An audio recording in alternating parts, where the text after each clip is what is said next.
దరిద్రం అయిన రాజకీయాలు 200 దేశాల్లో మన దేశంలో తప్ప ఇంక ఏ దేశాల్లో ఇంత డెమోక్రసీ పేరు మీద ఇంత ఘోరమైన దుస్థితికి రాజకీయాలు చేరుకుంటాయి అని నేను అనుకోలేదు. నిన్నట రోజున రాజారెడ్డి గారు, రాజశేఖర రెడ్డి గారు ఆత్మ తీవ్రంగా ఘోషిస్తుంది. ముఖ్యంగా వైఎస్ రాజశేఖర రెడ్డి గారి పేరిట శర్మిల పార్టీ పెట్టింది. దానికి ముందు జగన్మోహన్ రెడ్డి గారు పార్టీ పెట్టారు. కాంగ్రెస్ నుంచి బయటకు వచ్చి పార్టీ పెట్టి గెలిచిన వాళ్ళు 3000లో ముగ్గురే. అక్కడ మహారాష్ట్రలో శరద్ పవార్, వెస్ట్ బెంగాల్లో మమతా బెనర్జీ, ఇక్కడ సౌత్లో జగన్మోహన్ రెడ్డి గారు. కాంగ్రెస్ ఎంత దుష్ట పార్టీ అంటే ఎవరిని బ్రతకనివ్వదు, బయటకు వచ్చిన వాళ్ళకి నరకం చూపిస్తుంది. అసలు రాజశేఖర రెడ్డి గారు పాదయాత్ర ద్వారా మన ఆంధ్ర తెలంగాణ రాష్ట్రాలు ఉమ్మడి రాష్ట్రంలో 35 ఎంపీ సీట్లు గెలవడం జరిగిందని అందరికీ తెలుసు 2004లో.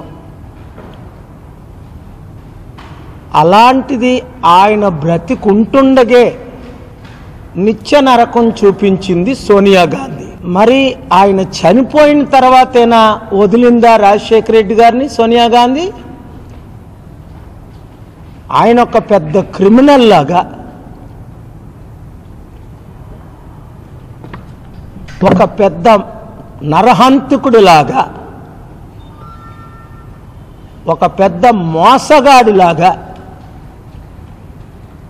ఘోరంగా చిత్రీకరించి కాంగ్రెస్లో ఉన్న ప్రతి ఎమ్మెల్యే 151 మంది సంతకాలు పెట్టి జగన్మోహన్ రెడ్డి గారిని సీఎం చెయ్యండి అన్న ఎంత గర్విష్టో సోనియా గాంధీ అర్థం చేసుకోండి. నన్ను అడిగారు, నేను రోసయ్య గారి పేరు చెప్పాను, అది అందరికీ తెలిసిన విషయమే. 2007 జూన్ 8 ఈనాడు ఈ జ్యోతి పేపర్లో ఫ్రంట్ పేజీలో వచ్చింది. రాజశేఖర రెడ్డి పోతారు, రోసయ్య సీఎం అవుతాడని మీరు 8 పేజీలు చదివారు. ఆయనకి నాకు ఉన్న గొడవలకి కారణం కూడా రాజశేఖర రెడ్డి గారికి నాకు ఉన్న గొడవలకి ప్రధాన కారణం సోనియా గాంధీయే.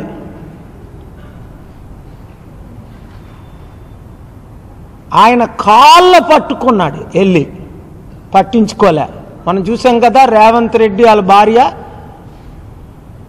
స్టేజ్ మీదే సోనియా గాంధీ ఆ తల్లి కాళ్ళ పట్టుకున్నారు.